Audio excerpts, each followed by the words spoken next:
오늘의 말씀을 함께 읽겠습니다. 오늘 우리가 함께 나누실 말씀은 예레미야 12장 1절에서 6절까지의 말씀입니다. 예레미야 12장 1절에서 6절까지의 말씀, 구약성경 1070페이지입니다. 우리 다 같이 함께 한 목소리로 합독하시겠습니다. 여호와여, 내가 주와 변론할 때에는 주께서 의로우시니이다. 그러나 내가 주께 질문하옵나니 악한 자의 길이 형통하며 반역한 자가 다 평안하면 무슨 까닭이니이까.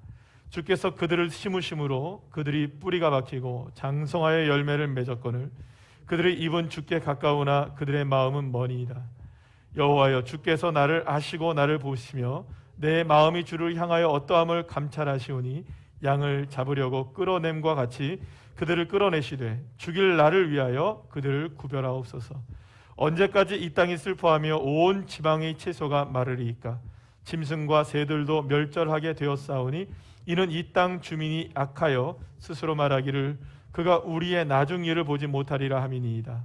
만일 내가 보행자와 함께 달려도 피곤하면 어찌 능히 말과 경주하겠느냐. 내가 평안한 땅에서는 무사하려니와 요단강 물이 넘칠 때에는 어찌 하겠느냐. 내 형제와 아버지의 집이라도 너를 속이며 내 뒤에서 크게 외치나니 그들이 내게 좋은 말을 할지라도 너는 믿지 말지니라. 아멘. 할렐루야. 오늘은 함께 읽은 말씀을 가지고 주와 함께 달려가리다 라는 제목을 가지고 함께 은혜를 나누려고 합니다.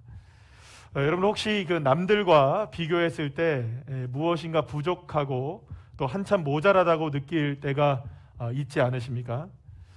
정해진 인생의 트랙에서 벗어난 길을 가고 있는 것만 같을 때 혹시 나는 평균에 못 미치는 사람이 아닐까 하는 생각이 들 때가 여러분들 혹시 있지 않으십니까? 사실 많은 사람들을 조사해서 평균을 내면 그게 기준이 되는 것 같아 보여요. 정답이 되는 것 같아 보여요. 그래서 내가 그 평균에 미치지 못하게 되면 마치 내가 정상이 아닌 것 같은 그런 생각이 들 때가 있습니다. 하지만 여러분, 우리가 기억해야 될 것이 있는데요. 평균은 결코 정상을 이야기하지 않는다는 것입니다. 그래서 여러분들의 점수가 혹시 어떠한 점수라 할지라도 그 점수가 평균보다 낮다고 해서 뭔가 부족한 것이 아니라는 것입니다. 제가 지금 드리는 이 말은 평균의 종말이라는 책에 나오는 이야기인데요. 상당히 그리스도인들에게도 의미 있는 주장인 것 같습니다. 그런데 이 평균의 종말이라는 책은 뭐라고 얘기를 하고 있냐면 이 세상에 평균적인 사람이란 없다, 이런 식으로 이야기를 합니다. 평균적인 사람이란 없다. 그래서 이 책은 다음과 같은 이야기로 시작을 하는데요. 1940년대 말에, 그러니까 2차 세계대전이 끝난 다음에 미국의 공군이 이제 전투기를 이제 새롭게 이제 개발해서 만들려고 이제 준비를 합니다. 자, 그런데 이 공군 전투기를 만들려고 하는데 이 조종석을 어떻게 만들어야 될까? 이 조종석을 어떻게 만들면 좋을까? 그렇게 생각을 하다가 공군의 4,000명 정도를, 약 4,000명 정도를 조사를 한 거예요. 그래서 뭐 10가지 항목인데 뭐 키, 뭐 가슴둘레, 다리 길이, 몸무게 뭐 이런 것들을 전부 조사를 한 거예요. 10가지 항목으로. 그래서 평균치를 내본 거예요. 평균값을. 그런데 이 4,000명의 사람들을 이렇게 조사를 한 다음에 평균값을 조사했어요. 10가지 항목을 쭉 조사해서 뭐 키는 얼마더라 평균이, 뭐 다리 길이는 평균이 얼마더라는 걸 다 조사를 해낸 거예요. 그런데 다 조사를 해서 그러면 조종사들에게는 얼마나 이게 적용이 될까? 평균값이 있으니까 이 조종사들이 얼마나 그 평균치에 맞는가라고 생각해서 10가지 항목의 평균값에 맞는 조종사들을 찾기 시작했어요. 그런데 놀랍게도 10가지 항목의 평균값을 충족시키는 조종사가 미국에 단 한 명도 없었습니다. 10가지 항목을 3가지 항목으로 줄여도 공군 조종사들 중에 오직 3%만이 그 범위 안에 들어와 있었던 것이죠.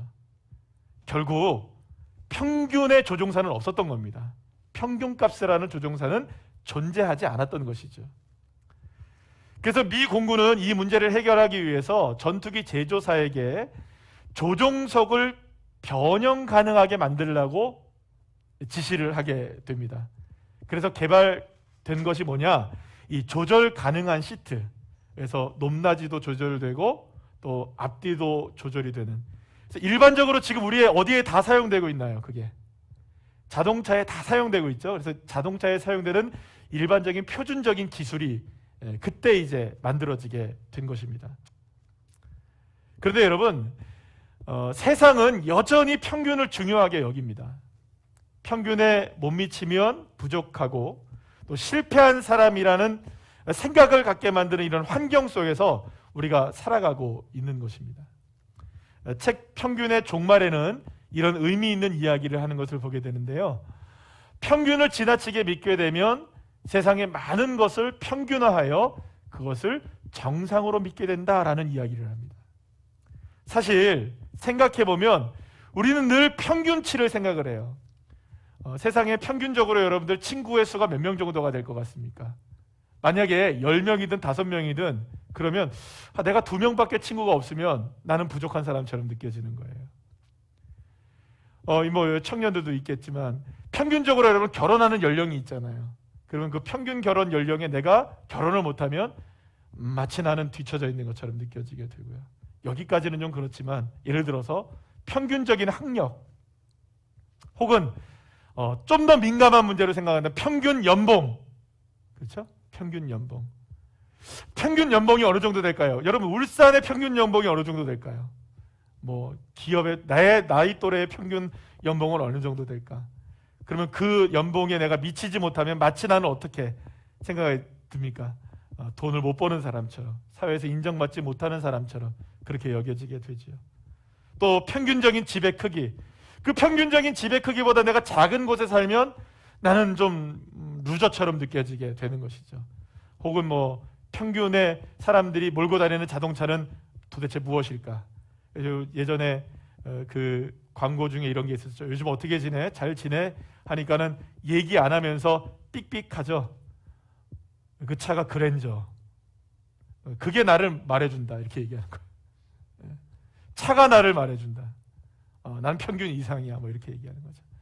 그래서 여러분 요즘에 옛날에는 중형차를 다 이제 아빠들이 몰고 다녔는데 요즘 중형차들을 전부 다 누가 몰고 다니는지 청년들이 몰고 다녀요. 그러니까는 다 수준이 높아지는 거예요. 누가 모니까 나도 몰고, 누가 모니까 나도 몰고, 여러분. 다 그런 거예요. 그러니까 남들이 하니까 나도 하고, 남들이 그 정도 하고 살아가니까 나도 그 정도는 하고 살아가야 한다라는 생각을 하고 살아가는 거죠. 하지만 여러분, 애초부터 평균이란 존재하지도 않고 사실은 그 평균이 우리의 삶의 기준이 될 수도 없다는 것은 이미 과학적으로 증명이 된다는 것이죠. 그러나 그럼에도 불구하고 우리는 얼마나 많은 순간 이 세상이 요구하는 평균적인 사람이 되기 위해서 적어도 그 정도는 살아야지 그렇게 우리가 살아가고 있는 것일까요? 과연 우리는 그렇게 인생을 살아가도 되는 것일까요? 제가 참 좋아하는 찬양인데요. 홍이삭이라는 분이 부른 이 하나님의 세계라는 찬양이 있습니다. 세상은 항상 말하네 그 길이 아니라고 곱디 고운 길이 있는데 왜 힘들게 사냐고 단순한 선택조차 내게 버겁기만 한 곳 그래도 나는 주님만 따르리 나는 계속 걸어갑니다 수없이 넘어져도 사람들의 방향과는 조금 다르다 해도 내가 가는 길이 주가 가르쳐준 길이니 이곳은 바로 주님의 세계라. 1부 때는 못 불렀거든요. 목소리가 아직 안 나와서 못 불렀는데 사랑하는 여러분, 하나님의 세계에 살고 있는 하나님의 자녀들인 내가 어느 순간 세상의 기준과 잣대와 평균에 이르기 위해서 애쓰고 힘쓰고 노력하며 살아가는 사람이 되어버린 것은 아닐까요? 그래서 세상 사람들이 말하는 대로 세상 사람들이 걸어가는 대로 우리도 말하고 우리도 걸어가고 있는 것인지도 모릅니다. 세상이 제시하는 평균에서 벗어나서 뒤처지고 실패하고 낙오되는 인생이 되는 것은 아닌지, 어떻게 해서든지 적어도 세상의 평균 정도는 이루며 살으려고 애쓰며 노심초사하고 살아가는 것이 우리네 모습이 아닐까. 사랑하는 여러분, 그렇다면 하나님의 자녀들인 우리, 적어도 세상 사람들은 몰라도 하나님의 세계에 살고 있다고 믿고 있는 하나님의 자녀들인 우리는 이 세상 사람들과 함께 살아가면서 과연 무엇을 추구하며 우리가 살아가야 하는 것일까요? 예레미야 선지자의 이야기를 함께 나눠보도록 하죠. 예레미야 선지자의 마음은 너무 무거웠습니다. 왜냐하면 이스라엘 백성들이 세상 사람들이 바라는 지혜와 돈과 명예, 힘과 건강과 이 성공을 자신들도 얻고 누리고 자랑하기 위해서 수많은 우상들을 섬기면서 죄를 짓고 살아가고 있었기 때문이었습니다. 이런 이스라엘 백성들을 향해 선지자는 끊임없이 하나님의 말씀을 선포하고 하나님의 언약의 말씀으로 돌아오라고 외쳤고, 주님의 품으로 돌아오라고 순종하라고 외쳤지만 묵은 땅과 같이 단단해져 버린 이스라엘 백성들의 마음은 하나님께로 돌아오지 않았습니다. 그래서 하나님은 이렇게 말씀을 하시는데요, 우리 다 같이 한번 읽어볼까요? 예레미야 11장 8절 그리고 11절 말씀입니다. 시작. 그들이 순종하지 아니하며 귀를 기울이지도 아니하고 각각 그 악한 마음에 완악한 대로 행하였으므로 내가 그들에게 행하라 명령하였어도 그들이 행하지 아니한 이 언약의 모든 규정대로 그들에게 이루게 하였느니라 하라. 그러므로 나 여호와 이와 같이 말하노라. 보라, 내가 재앙을 그들에게 내리리니 그들이 피할 수 없을 것이라. 심지어 하나님은 예레미야 선지자에게 뭐라고 말씀하시느냐? 11절 말씀, 우리 쉬운 성경의 말씀으로 볼까요? 시작. 예레미야야, 너는 이 백성을 위하여 기도하지 마라. 그들을 위하여 부르짖거나 구하지 마라. 그들에게 닥치는 재앙 때문에 그들이 나를 부를 때에도 내가 듣지 아니할 것이다. 여러분, 오죽하면 하나님이 예레미야에게 기도하지 말라고 말씀하셨을까요? 하지만 여러분, 하나님과 이스라엘은 특별한 관계로 맺어진 언약 관계에 있었습니다. 그렇기 때문에 이스라엘 백성들이 언제든지 하나님의 뜻에 따라 순종하고 살아가기만 하면 이스라엘 백성들은 얼마든지 하나님의 사랑을 받으면서 좋은 열매, 아름다운 열매를 맺는 푸른 감람나무와 같은 인생으로 살아갈 수 있었던 거예요. 세상의 모든 나라와 비교해도 결코 뒤처짐이 없을 정도로 정말로 모든 민족 위에 뛰어난 민족이 될 수 있을 정도로 하나님께서 그들을 이끌어 주시겠다고 약속하셨거든요. 얼마든지 풍성한 삶을 살 수 있었던 것입니다. 하지만 이스라엘 백성들은 세상 사람들이 세상 속에서 화려하게 살아가는 모습이 너무나도 멋져 보였던 거예요. 그들이 가진 재물, 그들이 가진 명예, 건강, 집, 용맹스러움, 지식과 지혜 등등등 그 모든 것들의 마음을 완전히 빼앗겨 버렸던 것이죠. 무엇보다 하나님의 언약과 율법을 지키지 않아도 얼마든지 잘 먹고 잘 사는 세상 사람들의 모습을 본 거예요. 그러면서 이스라엘 백성들도 조금씩 하나님을 떠나기 시작했던 것이죠. 그렇게 점점점 하나님을 떠나는 만큼 세상과 가까워지게 되었던 것입니다. 이제 이스라엘 백성들은 어느덧 세상 사람들보다 더 세상 사람들답게 세상의 우상을 섬기며 세상의 쾌락을 쫓고 죄악을 쫓으며 살아가는 사람들로 전락해버리게 되었던 것입니다. 자, 그러면 여러분, 이 정도로 이렇게 죄악을 짓고 하나님을 떠나면 어떻게 돼야 될까요? 하나님을 떠나 죄를 짓고 우상을 섬기면 여러분 당장의 벌을 받아야 되지 않을까요? 그렇게 생각했던 거예요. 그러니까 죄를 못 지었었어요. 그런데 한 번 죄를 짓고 두 번 죄를 져도 하나님이 당장의 벌을 내리지 않으시네요. 그러니 여러분, 세 번 짓는 죄는 쉬울까요? 어려울까요? 쉬워지는 거예요. 여러분, 우리도 마찬가지예요.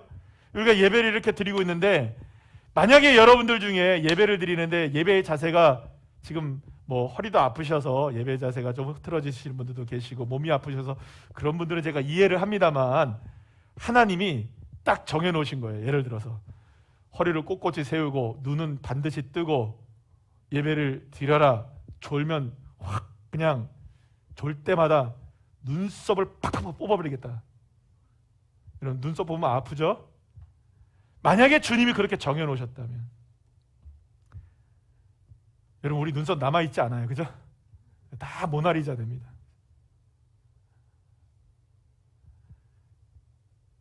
근데 안 뽑히는 거예요, 눈썹이. 그러니까 계속 뭐 하는 겁니까? 교회를 늦기도 하고 예배 시간을 소홀히 여기기도 하고, 아니 세상에 주일 한번 빠지면 죽는 줄 알았는데 안 죽어. 그러니 여러분 빠져도 괜찮은 거예요.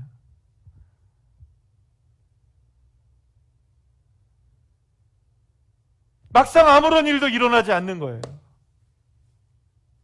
오히려 그렇게 하나님을 떠나 살아도 잘 되는 거예요. 주일 지키지 않아도 오히려 돈 버는 거예요. 평안한 거예요. 형통하고 잘 되기만 했던 거예요. 여러분 그런데 취하지 않는 저와 여러분 되기를 간절히 축복합니다. 그래서 예레미야가 하나님께 이렇게 질문을 합니다. 오늘 본문 1절 말씀을 보실까요? 시작. 여호와여, 제가 주께 불평할 때마다 언제나 주님이 오르셨습니다. 그래도 정의의 문제에 대하여 주께 드릴 말씀이 있습니다. 어찌하여 악한 사람은 모든 일이 뜻대로 잘 되어 나갑니까? 어찌하여 속이며 배반하는 사람이 그렇게 편안하게 삽니까? 여러분 공감하십니까? 왜 그들은 우리보다 더 잘 살까요? 왜 하나님을 섬기지도 않고 예배도 드리지도 않는데 그들은 잘 될까요? 그런데 예레미야만 이런 마음을 가지고 있었던 것이 아닙니다. 아삽의 시로 알려진 시편 73편을 보게 되면 우리가 지금 읽고 있는 개역 개정판에는 그렇게 나와 있지 않은데, 쉬운 성경에 보면 그 표제어를 이렇게 설명하고 있는 걸 봅니다. 따라합시다. 사악한 사람이 부자가 될 때, 이런 제목으로 딱 써 있어요. 사악한 사람이 부자가 될 때. 그러면서 1절 말씀으로 연결이 되어집니다. 우리 1절부터 5절까지의 말씀을 한번 읽어볼까요? 시작. 참으로 하나님은 이스라엘을 선하게 대하시며 마음이 깨끗한 자들에게는 더욱 그리하십니다. 그러나 이제 나는 그 사실을 믿을 수 없게 되었습니다. 내 믿음을 다 잃어버린 것 같습니다. 왜냐하면 악한 사람이 잘 사는 것을 보고 나는 그런 교만한 사람들에게 질투를 느끼기 때문입니다. 그들은 마음에 갈등도 없고 몸은 건강하고 강합니다. 그들에게는 우리가 겪는 어려움들이 없고 다른 사람들처럼 불행한 일들도 일어나지 않습니다. 여러분 어떻게 생각하십니까? 아삽의 고백, 예레미야가 하나님께 질문한 것에 공감이 되십니까? 여러분 그렇지 않나요? 이 세상이 그렇지 않습니까? 여러분 법을 잘 지키는 사람이 잘 삽니까? 법을 안 지키고 범법을 해도 잘 사는 사람이 많습니까? 우리가 그걸 보고 있잖아요.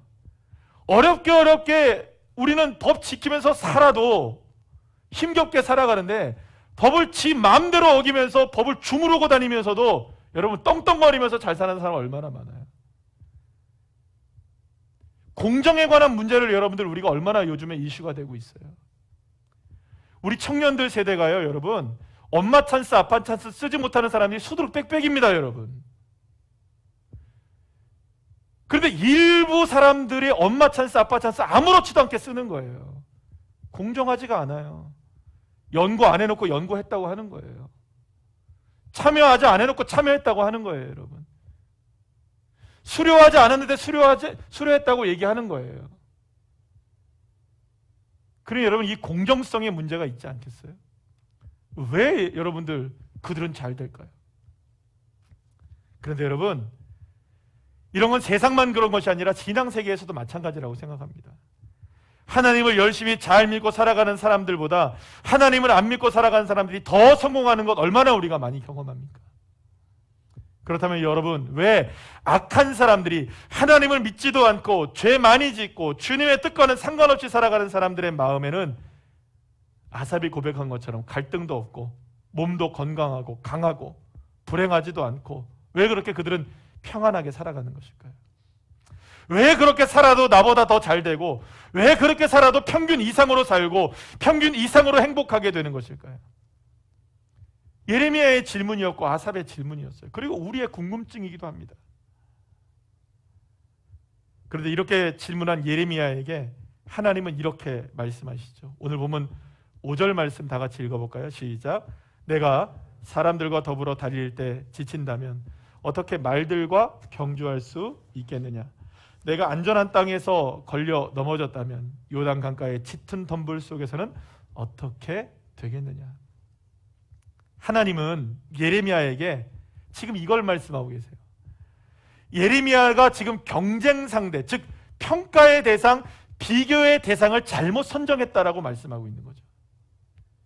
하나님은 예레미야가 비교해야 할 대상은 보행자, 즉 세상 사람들이 아니라 너의 비교의 대상자는 달리는 말이다라고 말씀하고 있는 거예요. 그럼 도대체 이게 무슨 말일까요? 야곱의 이야기로 여러분들에게 설명을 드리면 좋겠습니다. 야곱은 쌍둥이 중 둘째로 태어났음에도 불구하고 둘째인데도 장자가 되기 위해서 그렇게 노력을 했던 거예요. 그래서 결국에는 어머니와 결탁하여서 아버지와 형 에서를 속이면서까지 결국엔 장자권을 얻어냅니다. 그러나 여러분 아십니까?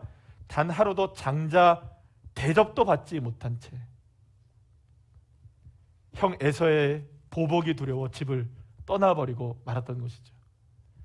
이후 야곱은 삼촌 라반의 집에서 살게 되었는데 라헬을 아내로 맞이하기 위해서 몇 년을 애쓰냐? 아내 한 명 맞이하려고 14년을 애쓰는 거예요. 14년. 여러분 용감한 자만이 뭘 얻는데요? 미인을 얻는 거예요. 그죠? 저 용감하죠, 그 저는.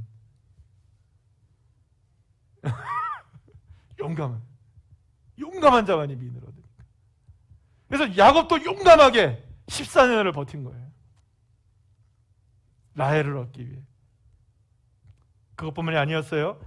자신의 받지 못했던 품삯을 삼촌 라반에게 다 받기 위해서 삼촌을 이제 교묘하게 속입니다. 그리고 그 전 재산 얻은 재산을 다 가지고 가족들과 함께 야반도주를 했던 사람이 야곱이었어요. 20년 만에 거부가 되어 고향 땅으로 돌아왔지만 형 에서의 복수가 두려워서 어떻게 해서든 자기 목숨만 걸리려고 어떻게 했느냐? 재산 앞으로 다 보내고 자신의 가족들도 앞으로 다 보내고 자기만 홀로 딱 남겨놔서 어떻게 되나 보고 있는 거예요. 누구는 살아야 되니까. 자기 목숨은 건져야 되니까. 그렇게 야복나루에 홀로 남겨졌던 사람이 야곱이었던 겁니다. 사랑하는 여러분, 야곱은 이 세상 사람들과의 경주에서 나름대로 성공했습니다. 물분으로 시작해서 엄청난 갑부가 되었고 자녀들도 12명이나 낳았으니 여러분, 야곱은 이 세상의 평균 이상이었을 뿐만 아니라 보행자들과의 경쟁에서도 승리한 사람이 되었던 것입니다. 그런데 홀로 약복강에 남겨졌던 바로 그날 밤 야곱을 하나님이 찾아오셨어요. 그리고 야곱과 함께 밤새도록 하나님이 씨름을 하십니다. 치열했습니다. 야곱도 하나님도 뒤로 물러가지 않았습니다. 날이 새도록 싸웁니다. 둘이. 날이 밝아오자 하나님이 더 이상 지체하지 못하시고 야곱의 허벅지 관절을 딱 칩니다. 그래서 여기가 뼈가 부러지게 돼요. 결과는 누구의 승리였을까요? 야곱의 승리였어요. 왜냐하면 하나님이 반칙을 하셨으니까요. 반칙패를 하신 겁니다. 그런데 바로 그때 야곱이 무릎을 꿇습니다. 그러면서 하나님을 향해 자신을 축복해달라고, 나를 축복하지 않으면 보내드릴 수 없다라고 애원을 합니다. 그러자 하나님이 야곱에게 묻습니다. 내 이름이 무엇이냐? 하나님이 이름을 모르셔서 물어보셨을까요? 여러분, 그의 이름이 무엇입니까? 야곱입니다. 야곱이라는 이름의 뜻은 무엇입니까? 발꿈치를 붙잡다라는 의미예요. 여러분, 이미 오래된 일이지만 제가 창세기 강의하면서 이 이야기 들었는데 아직까지도 집에서 발꿈치 안 잡아보신 분들 계십니까? 잡아보셨나요? 안 잡아보셨나요? 잡아보시라니까요. 잡히나요? 안 잡히나요? 절대 안 잡힌다니까요. 쑥 빠진다니까요. 잡혀지지 않는다니까요.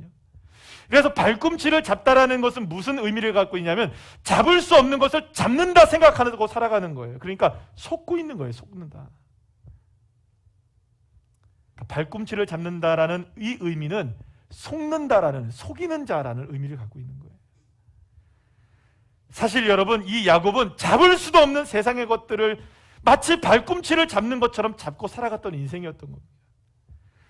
그런데 더 기막힌 것은 자신이 그렇게 살아가고 있으면서도 속고 있는지도 모른 채 오직 세상이 원하는 것들, 장자권, 재산, 어여쁜 아내, 가족, 세상 사람들이 그렇게 원하는 모든 것들을 손에 얻기 위해서, 세상의 것들로 자랑하기 위해서 그토록 애를 쓰면서 보행자들과 달리고 또 달리고 또 달려서 이기려고 애썼던 인생이 누구냐?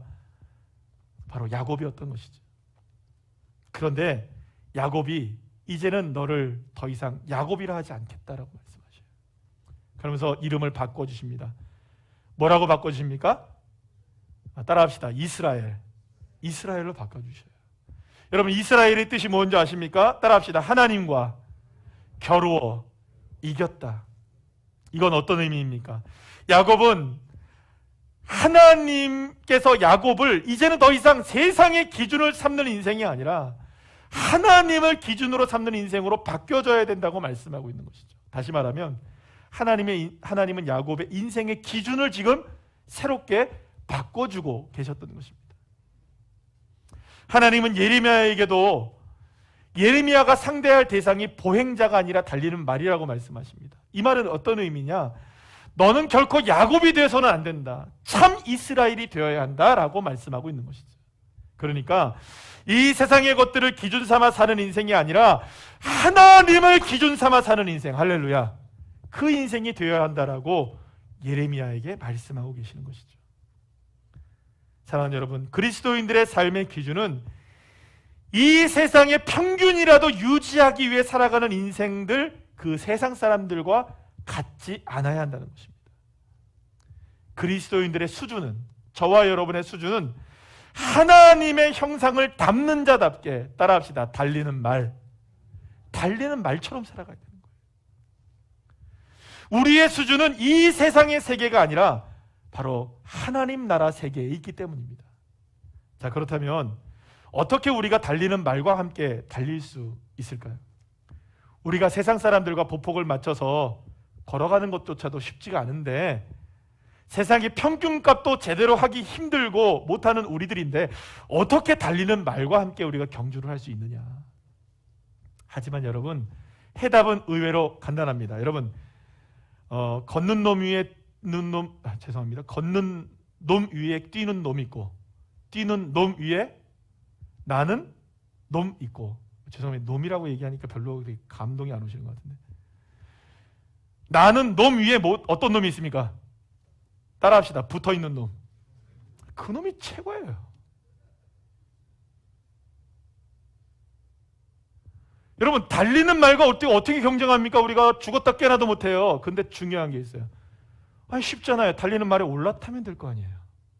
아멘이십니까? 이 아멘을 하셔야 되는데.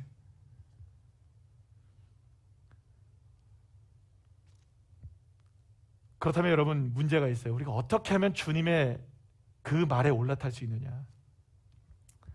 사랑하는 여러분, 이미 주님이 나와 함께 계심을 믿는다면, 주님이 내 안에 계심을 믿는다면, 이미 나는 주님과 함께 있는 것이기에 주님의 말에 올라탄 인생으로 이미 달려가고 있는 줄로 믿으시길 바랍니다.